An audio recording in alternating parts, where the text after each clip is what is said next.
Hey, what's going on, everybody? Welcome back to the channel and welcome to my review of Jungle Cruise. I know it's been a minute since we've been here, but I have been watching things in the background, so we'll probably see some more of that, like we are going to talk about Jungle Cruise today. And of course, I had to put my safari hat on. I don't think I've worn this hat in years, and it is squeezing my brain a little bit, but I do it for you guys. I do it for the memes. Now, I have to say that Jungle Cruise actually surprised me. I was wrong about this movie. It's hard to admit, when you're wrong, but when you're wrong, you're wrong.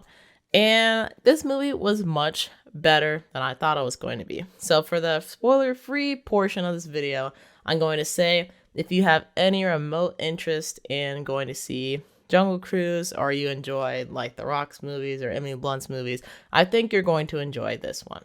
I also have to say that this movie is not as predictable as like a lot of other movies that have come out recently.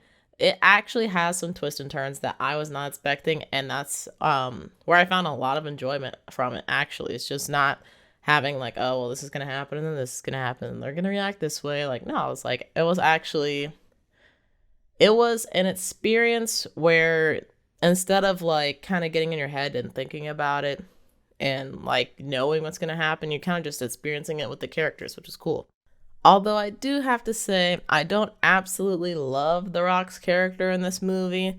So if you guys are expecting like a super lovable Rock character, is like usually I think most of his characters are pretty lovable. This one might be a little controversial. So excuse me, I don't think that detracts from the movie at all, but yeah, just be wary of that, I guess, if that's what you were looking forward to. But to give you guys the basic premise for what Jungle Cruise is about, since I honestly didn't even know until I watched the film, it's about this woman who's a botanist, and I don't know, she kind of has an affinity for animals, and she's very sympathetic towards them, which is not super important to the movie, but that's kind of describing her character a little bit. And she wants to discover this plant that can cure all illnesses, all medical illnesses, and basically wants to find something that's like a cure for all the world's like known problems at the time. And so she goes on this adventure and happens to meet The Rock's character, Frank Wolf, and together they go on a jungle cruise to find that plant. And she also brings her brother along, whose name is McGregor. So without spoiling too much, that's basically the main premise of the movie. All right, so I'm going to be diving into the spoilers now, kind of breaking down little bits and pieces of the movie that I found are interesting and maybe a little bit weird at times. So if you haven't seen the movie and you want to see it, this is your time. Go watch it and then come back so we can have a discussion. So the movie starts out with McGregor talking to this association. I think that's a scientific association or some kind of maybe archaeological association, like Indiana Jones type stuff. Think about that. And he's trying to pitch to them why they should be a part of it and how they're going to help change the world. And of course, it's a room full of old white dudes. They're like, yeah, shut up. This sounds like a paper that I rejected from a female writer. Get that. So I was, oh, okay. This is this kind of movie. So, it was like that at the time. So just don't be triggered. Even though I was triggered a little bit, don't be triggered. It's set in 1916, I believe, and the first setting starts out in London. So after we see McGregor basically like fall out with the association, Emily Blunt's character Lily gets up out of the audience, sitting with other women who I guess aren't really a part of the association, but are allowed to sit in the stands and watch the association. She's like, okay, well, this isn't really working out. Let me get up and go get the thing that I need to get, which McGregor's speech was talking about why they need this arrowhead that belongs to, I forget the name of the tribe, but they're the people that have the power to get access to this plant that's called the Tears in the Moon. So she gets up and she is going to where they keep all of their archaeological finds, and she passes Prince Joachim. I'm not sure how you say it, but I think that's how you say it. Joachim, who is he's a prince of Germany, and he's trying to get some kind of edge up in the war. So I don't even know. Like, I guess nobody knew that he was German, but like one person in the association knew that he was German. So I don't know. It was weird, but that's not even a big thing. So moving past that, she goes into the room. She puts on this like safari disguise that was on a mannequin, gets the treasure, and as she's getting it and trying to walk away, Joaquin walks in. He's like, all I came here for was the arrowhead so that I can find the tears of the moon so I can get an advantage in the war, because it was World War I at the time. So as Lily is trying to sneak out, Prince Joaquin was like, wait a minute, it's not in this crate. Where is my arrowhead? And the head of the association is like, I don't know where it is. He's like, oh wait, that woman has it. I guess she looks suspicious. Well, she kind of did. She was wearing a stolen safari outfit. So then they're trying to run around. They have this like actually pretty like entertaining fight sequence, which is like on one level a little bit upsetting, just thinking about Loki's fight sequences and how they were like, at least to me, I didn't think they were that great. But the fight sequences in this movie are actually pretty entertaining, in my opinion. So they have a little fight sequence, and then Lily ends up on this ladder that's hanging out of a window, and like she's about to fall into the city street, and her brother McGregor goes out into the street and stops the double-decker bus. So she falls onto the double-decker bus, and they're able to get away. So then Lily talks to McGregor about this adventure going to Brazil, I believe, and trying to figure out where this treasure is. So they take it. They arrive on a train, but now that I think about it, how did they get there from a train? They had to have taken a plane at least one time. That aside, they arrive in Brazil on a train, and of course Lily's stirring up trouble a little bit by wearing pants, which was not a common thing for women to wear at the time. So lots of dudes are staring at her like, oh my god, she's wearing pants, that's weird. Which happens quite a bit in the movie, and I just get a little bit sick of it towards the end, but I understand that's something that probably would have happened back in 1916. So that aside, she goes to this man who she believes is Mr. Nilo, and Mr. Nilo owns all the boats in the dock, so he's the one that you want to go to get the jungle cruises. However, when she gets there, she finds that the Rock's character, Frank Wolf, is in Mr. Nilo's office because he's trying to open a little safe to get his engine back, because he had borrowed some money from Mr. Nilo to get a new engine for his boat, and he wasn't able to pay it back. So Mr. Nilo was like, okay, I'll take my engine then, and I will take your boat in a week's time if you don't pay me. Which I like, dang. But before we see Frank in the office, we see Frank giving a tour and like scaring all the tourists and stuff and saying all these really corny dad jokes. So you kind of get a sense for Frank's character. So he's like kind of a goofy, lovable dude to begin. But then once he starts interacting with Lily, he's like, oh, you're wearing pants. And she's like, yeah, I am. So are you. He's like, do women in England wear pants now? She's like, we're not in England, are we? And so then he just keeps calling her pants, like basically the whole movie, even at the end. And it's all like, well, you and your pants this, you and your pants that. Which I'm just like, I understand was probably a part of the times, you know, if you're a woman wearing pants. But at the same time, just like, good grief. The whole entire movie, we got to talk about this woman's pants. Why do you care so much? I don't know. That was just me. But they're trying to negotiate a rate for going on this jungle cruise. And as they go to sit down on the bottom floor of this bar, where Mr. Nilo's office is at the top floor, they're getting ready to have dinner on Mr. Nilo's dime, which was funny. He's like, yeah, Mr. Nilo said he would pay for it. She's like, yep, that's what he said. And right as they're getting ready to eat and negotiate, McGregor comes into the bar with the actual Mr. Nilo, and Lily's looking at him like, oh, you're not Mr. Nilo, are you? He's like, no, I'm not. So as Lily's getting up, like, okay, weirdo, stay away from me, and she goes to talk to the real Mr. Nilo, I think Frank catches a glimpse of the arrowhead that she has around her neck that she stole from the association's little museum.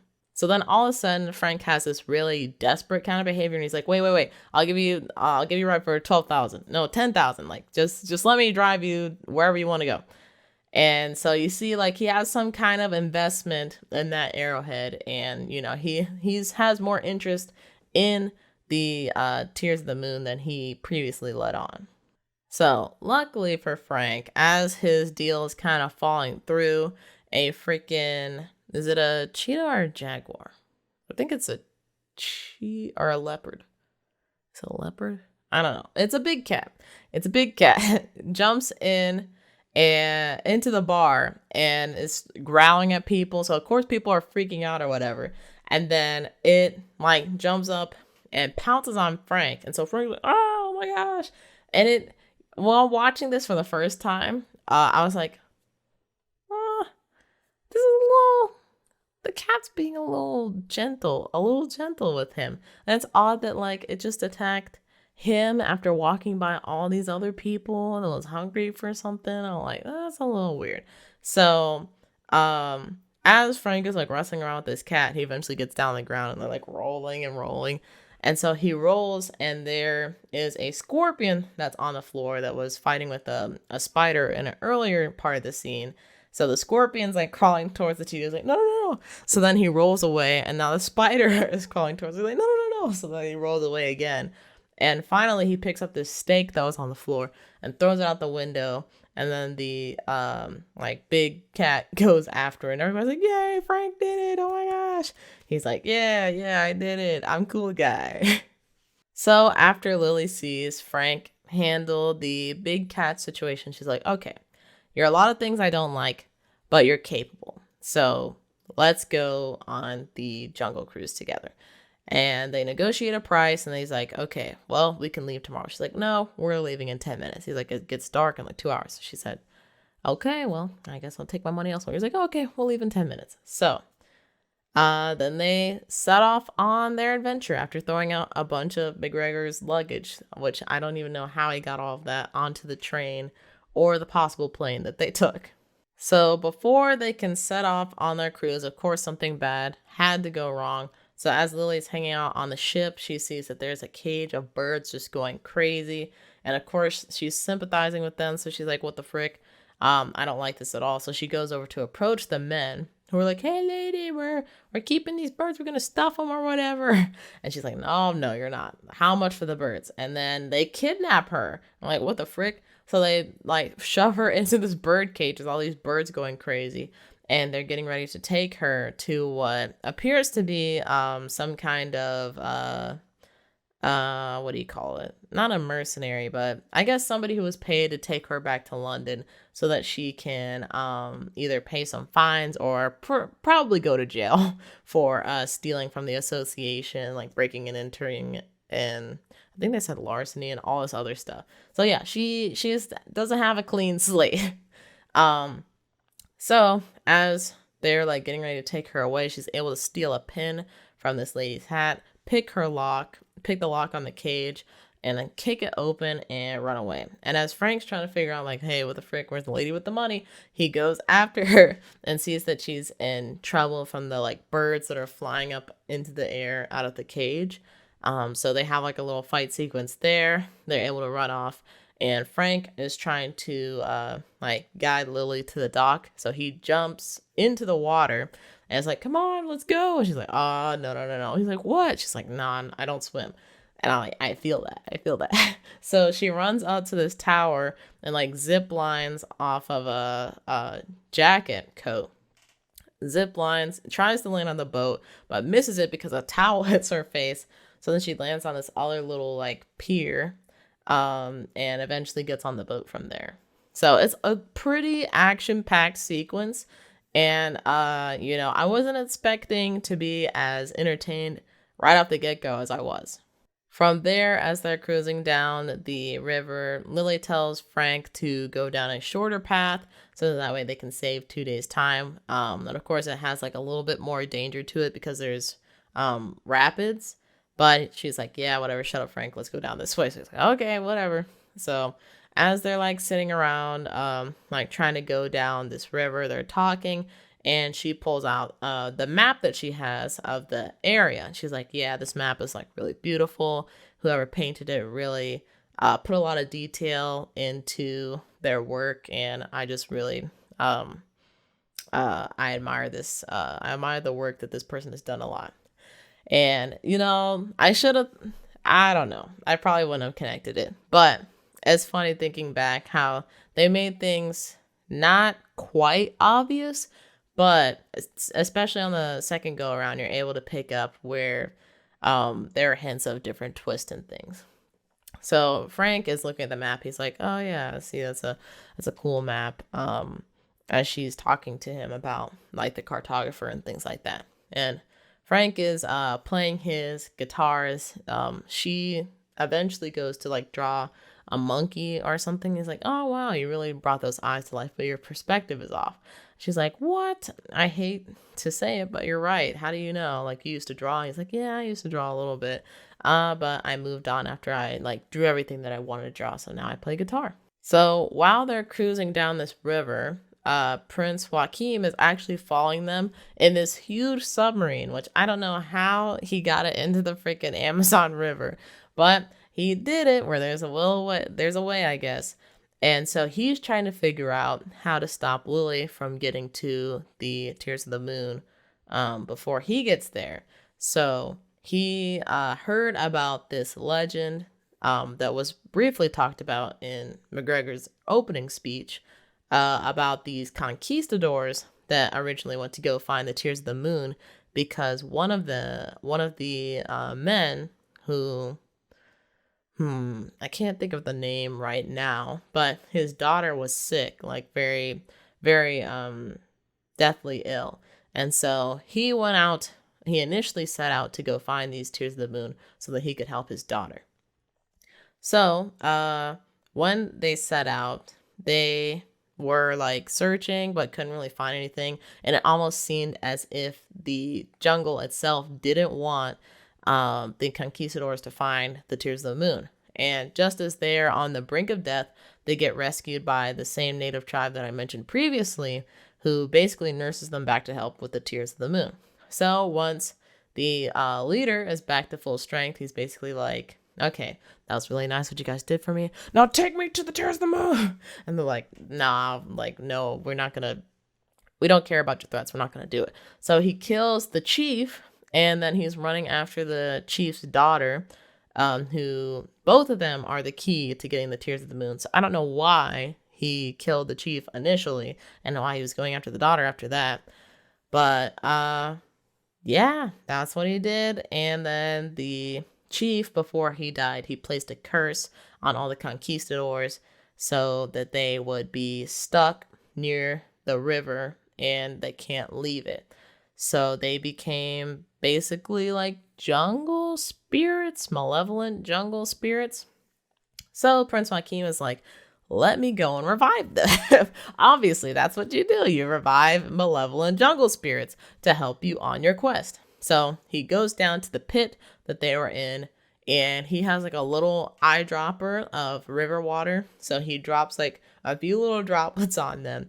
And the lead conquistador isn't fully revived, but their souls, as they were like stuck in the forest for like 400 years, they were eroding away and kind of becoming more infused with nature. So when he revives the lead conquistador a little bit, it's initially a snake, two snakes that come out to respond to him. And he's like, "Well, you guys want the Tears of the Moon to break your curse, right? I can help you with that. If you can lead me to where the Tears of the Moon are, I can revive the tree, or find some way to revive the tree, and then give you guys some petals." So the snake's like, "Okay, we'll do it." And he's like, "You swear it?" And like, "Well, yeah, we swear it." So then he busts this dam that allows water to flow into the pit, river water to flow into the pit, to revive the lead conquistador and his buddies so that they can go hunt down Lily, Frank, and McGregor. So after Lily, Frank, and McGregor go down these rapids, which they just barely survive by the skin of their teeth, they are attacked by the local tribe in the area. And it's kind of funny because, like, McGregor's just like walking around. They realize that Frank owns the big cat, McGregor calls him like a murder kitty or something like that. So that whole fight that they had in the bar was staged, which I kind of felt like it was, especially after he was protecting him from the different insects and such. Um, he goes up onto the top deck and is walking around, and he gets hit in the neck by a blow dart and passes out. So then Lily goes out there like, oh my God, McGregor, what happened? She gets hit. And then finally Frank goes up there. It's like the freaking clown car just keeps going. But Frank goes out there. He's like, oh, and then he gets hit in the neck and passes out. So then when they wake up, they're tied up and they're sitting in front of this tribe's chieftain.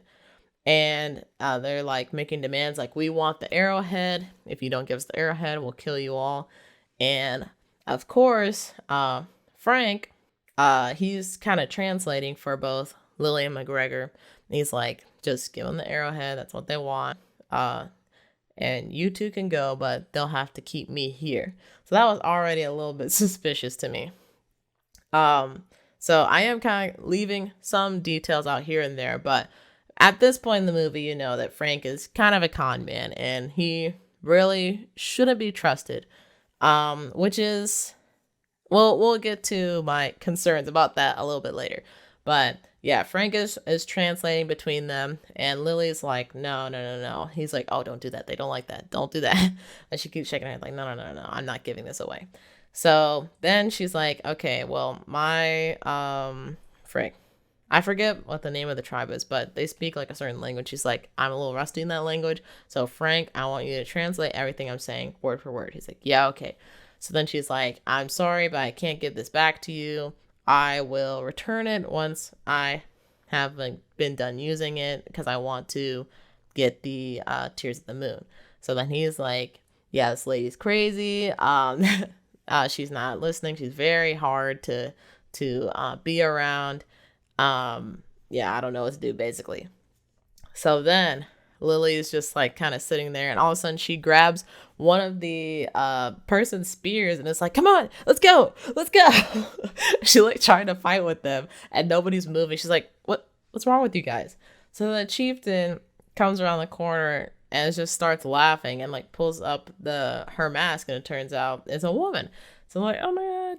Well, nobody says that, but for like, people making a big deal about women doing this, women doing that, I was like, oh my God, look at that. There's a woman leading the tribe. That's cool. So then they start talking like, okay, Frank, I'm charging you extra for all this booga booga crap. Like, this is you said this is a nice lady and her wimpy brother, and like, this is just not working out, Frank. So the jig is up at that point that Frank had set up this thing with this tribe to try and scare them so that he could get the arrowhead for himself. So once Lily realizes this, she's like, oh my God. And Frank says a line that Lily said to him after she found out he wasn't Mr. Nilo. A scam is only a scam if you fall for it. And she punches him in the face. And then McGregor walks by like, wimpy brother, huh? And punches him in the face again. And he's like, okay. Whole family has strong form. I see. So then after that, Lily goes to talk to the chieftain about the arrowhead and the different symbols that are on it. So they're able to figure out, or they're able to get some clues as to how to get the Tears of the Moon. And they're also able to find out the true location as to where the Tears of the Moon reside, or at least where the tree is that blooms with the petals. So just as they're able to get this information, they hear like something bad is going on, and Frank goes out and sees that the conquistadors have been revived. He's like, how is this possible? Whatever. So he's like, it's kind of interesting because like, oh, what do you mean? Like, how? That's kind of weird. The questions that like that, but then Frank goes back to Lily. He's like, hey, we need to go. And of course, Lily's upset at him. So she's like, shut up, whatever. But then the conquistadors bust in. They're like, hey, we want the arrowhead. So then they have a little fight. And eventually, Frank goes off to fight with the lead conquistador, and you see they kind of had they have some kind of familiarity, and the conquistador stabs Frank in the heart, um, and you don't see any blood. Which at first I was thinking like, oh, it's Disney. Like, yeah, I guess it makes sense that they wouldn't show any blood, but there's actually a reason for it, and I feel like this was pretty clever on Disney's part. But he stabs him. He's like, oh, whatever. But one of his little like snake buddies has the arrowhead because they snatched it away from Lily. So he grabs him and pulls him in even deeper, and then grabs the arrowhead, and then he like falls off of the tree branch that he's on, like going into the river. So as he's falling, he throws the arrowhead up to Lily, and Lily's like, "Oh my God, Frank, no, thank you, oh no!"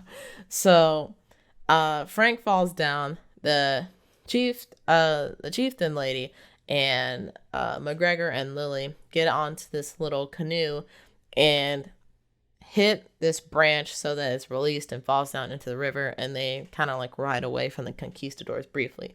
So once they're able to get to a little piece of land, the chieftain lady is like, Lily, run, go, go, go, get away from the river. If you can get away from the river, then they won't be able to follow you. So she goes like pretty deep inland away from them, and so far to the point where the river is kind of like pulling them back in, so they can't quite reach her.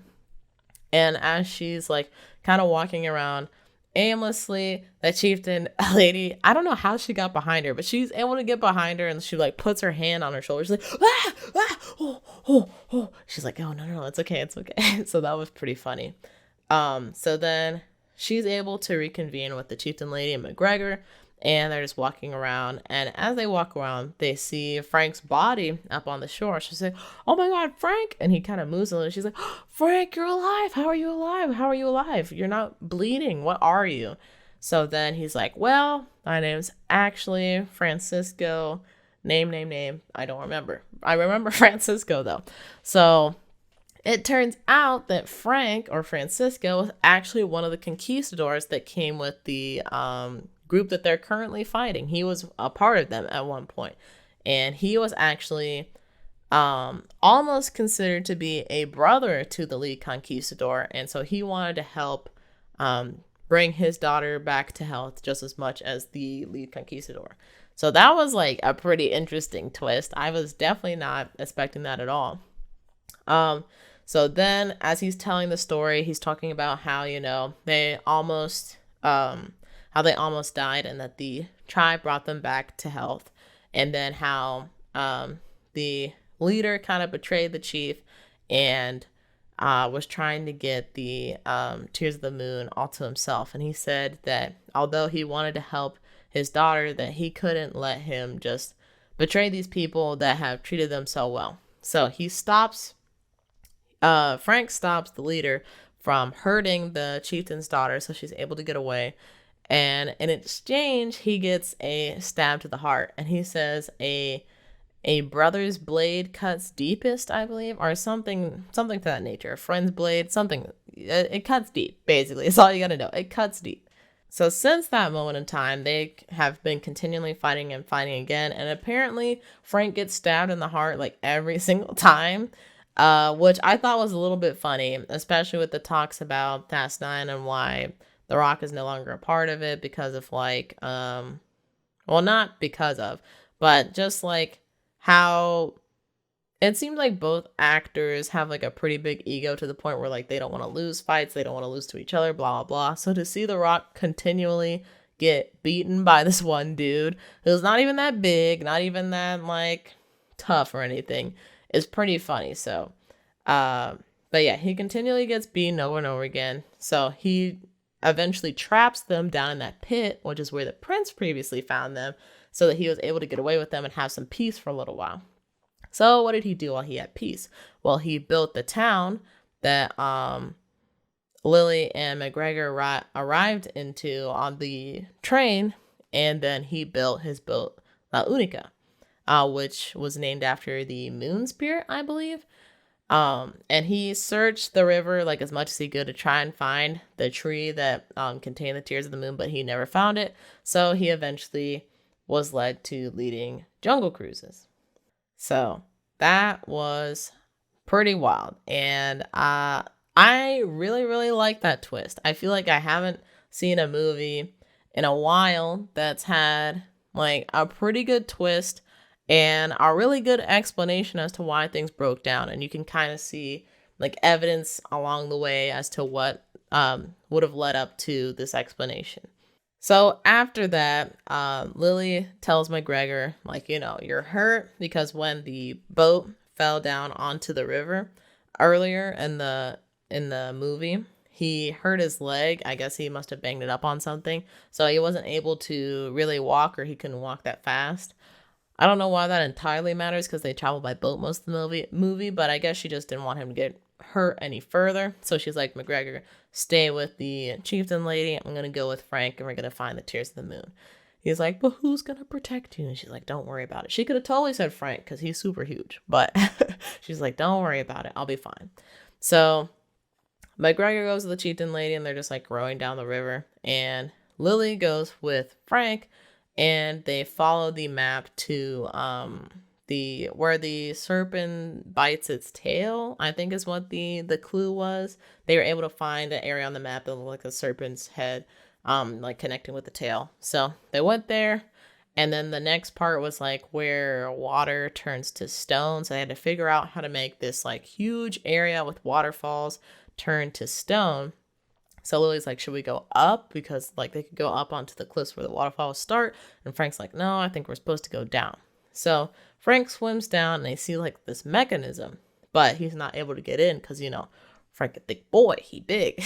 So he swims back up. He's like, okay, Lily, I know you're not going to like this, but this mechanism was made for people of a smaller frame. She's like, oh no, okay, well, I'm not doing that. And he's like, no, you got to do it. Listen, I need you to do this for me.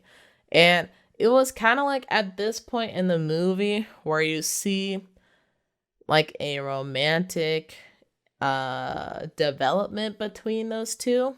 And I think this is probably the only problem, or I guess maybe my biggest problem I have with the movie, is because up until this point, Frank showed little redeeming character traits to make me think, oh yeah, he would be the type of guy I would want to be in a relationship with. Or I could totally see Lily wanting to be with him. And she says it on multiple occasions. You're a lot of things that I don't like. You're not trustworthy. She says you're not trustworthy multiple times. And so like the fact that you're now kind of like falling for him after he explains like, yeah, I'm Francisco, all of that. You're just now getting the truth. I don't see, it's kind of, it moves a little bit too quick for me, I guess, to surmise my thoughts on this. But still doesn't take away from the movie. It's still cool, but I'm just like, I don't know. That's a little weird. But moving on. So Frank eventually convinces her to get down into the water with him, and he kind of like guides her to this mechanism. So she swims, she sees it, and she's trying to mess with it, and she's like running out of breath. So Frank calls her back, and it looks like he's like going in for a kiss. So Lily initially pushes him away. He's like, no, just like, so I don't know why this made more sense to her as far as like, let me give you some of my air. I also don't know how that would have worked logistically, but it's a movie. So he's like, let me give you some of my air. So they go and they basically like kiss. So he was able to transfer air into her mouth. Then she swims back, tries to mess with the mechanism, goes back, kisses again to get more air. And this time, as Frank is trying to swim back up to the surface, Lily kind of like gets the mechanism to move a little bit. And there were piranha. They were hanging out, like kind of in the inner workings of it. So they swim out and Frank's getting attacked by these piranha. So Lily's like looking for Frank, like, Frank, where you at? And it's not working out. So she's like, okay, well, let me at least just try and fix this thing. So she's able to get the mechanism working. So the water is draining out of this area. And Frank, thankfully, survived the piranha attack. But Lily like kind of drowned at that point. So he goes down there and he brings her up on the boat. He's like, Lily, come on. And he just kind of, I don't know why he doesn't like try to like pump her like stomach or lungs or whatever, but he just like, Lily, wake up. And eventually she wakes up and just, I'm like, oh my God. She just wakes up and just like full on slaps Frank in the face. And he looked just as shocked as I looked. And he's like, oh my God. She's like, what? You just left me down there. He's like, left you? I got attacked by a freaking piranha. I would have came back if I could have. And so she was a little upset about that, although quickly gets over it because of all the like structures and statues that were carved into the backs of these waterfalls that have now stopped running. So you can see the entrance to this cave, which is where the Tears of the Moon are like waiting ahead. And as the water keeps draining, you slowly start to see a submarine emerge. So Prince Joachim pops out and he has McGregor in the submarine because he was able to find McGregor's boat with the chieftain lady. So he picks him up and he's like, where are they going? He's like, I don't know. He's like, tell me. And he's like, okay, they're going here. Otherwise he would have attacked the tribe of innocent people. So he tells them where they're going. So then Joaquin with his goons, they're like, all right, we're gonna go in there. You're gonna give me the Tears of the Moon, and then he's gonna have a happy ending. He doesn't know about that, but he's like, yeah, we're gonna go in there. We're gonna do our thing. So of course they got guns pointing at them. So they're like, okay, yeah, let's go. They go into the cave, and Lily and Frank are able to figure out how to get the arrowhead to work in part of this puzzle, which actually turns out that it was supposed to be a heart. So they put the heart into the one place, and then the heart had a little gem inside of it. They put that in the other place, and then the tree comes to life, and you see like tons and tons of branches of Tears of the Moon. So in exchange for doing or like solving this puzzle, Frank said he wanted one petal, and Joaquin's like, okay, fine, whatever. So when Lily tries to help him, she says she wants one petal. He's like, no, only one of you get a petal, which I thought was super greedy. I'm like, you're gonna use this whole tree and you can't spare 2 petals? Is that what you're telling me? But regardless, he's just like, one petal only. So Frank's like, well, she'd have to kill me first, which at first I didn't really get was like a sign, but I guess it was a sign. So it was kind of funny because she smiles at him after he says that, and he doesn't like smile, but it's like you smile with your eyes, like, yeah, you get me, you get what I'm doing. So when it comes time for them to decide who gets the petal, Lily shoots Frank knowing that he won't die from it, and Frank just kind of stands there, so she shoots him again, and then he finally falls over. So once Prince Joachim gets his men to throw ropes over the branches so that they're able to get up and like grab some of these leaves or these petals, Lily like kicks the dude off, and she goes up the rope as it's flying up the tree, and is like running down these branches trying to get to a petal because the moon is like changing phases, I guess. So, which I don't know how it was doing that, but it wasn't becoming daytime. But yeah, the moon was like changing phases. So instead of being oh God, don't even ask me what phase it was. It was like it was either the waning crescent or the regular crescent or waxing crescent. It was one of the crescents. I think I know that. So she's not super important, but she was running to go get the petal and eventually was able to grab one. And of course the tree like starts dying again as the moon is going away. So it's like kind of becoming like brittle, and the branch that she's standing on breaks. So now she's like hanging on for dear life onto this like other part of the branch, and Prince Joachim is walking over, and just like in the first scene where he is like standing over her, she's hanging out the ladder. He's walking over, standing over her as she's hanging on to this branch. He's like, oh, this looks familiar, doesn't it? Give me the petal and I can help you up and your friends won't have to die or whatever. So she like flashes the petal in his face and then drops it. She's like, Frank, like hoping he'll catch it. And then she grabs Joaquin, and they fly up on this rope that's attached to him. So she's able to get away that way. Meanwhile, on the water, Frank is able to drive up to where the pedal's falling with McGregor's help, and he's able to get the pedal. So he finally has what he's been looking for 400 years in his hand. And just as it's looking like we might have a happy ending, the conquistadors show up again to ruin the party. So Frank decides the only way to stop them is to block the river. So by blocking the river, they won't be able to move because, they need the river to move, and that's why he trapped them to that pit. So he's going to stop the river from flowing, and instead of just the conquistadors being stuck, Frank and the conquistadors were going to be stuck. So before he does this, of course, he has to leave a message to Lily, and he said that you would be world enough for me, which they were talking about earlier about like Frank and his life, and just like, I think I just want to rest. I've been living for 400 years, which I don't blame him. And she's like, well, what if somebody could be world enough for you? And he finally says his answer back to her after like thinking about the relationship and whatnot. So, of course, Lily, after hearing this from McGregor, who Frank like left the pedal with. So then you see like he left the pedal with the freaking McGregor, so he's not going to use it for himself. I'm like, oh no. So then Lily's like, Frank! And she's like running after him. So, but she does not make it in time because the boat crashes into the wall, blocking the river. And then the conquistadors get stuck in place by all these like roots and branches, as they previously were, like at the beginning, or not the beginning, but towards the middle of the movie. But Frank also gets like petrified as well. So just as Lily arrives, she sees Frank petrified, kind of like that Han Solo moment, honestly, when he gets frozen. It's kind of like that. I never thought about that, but the similarity is there.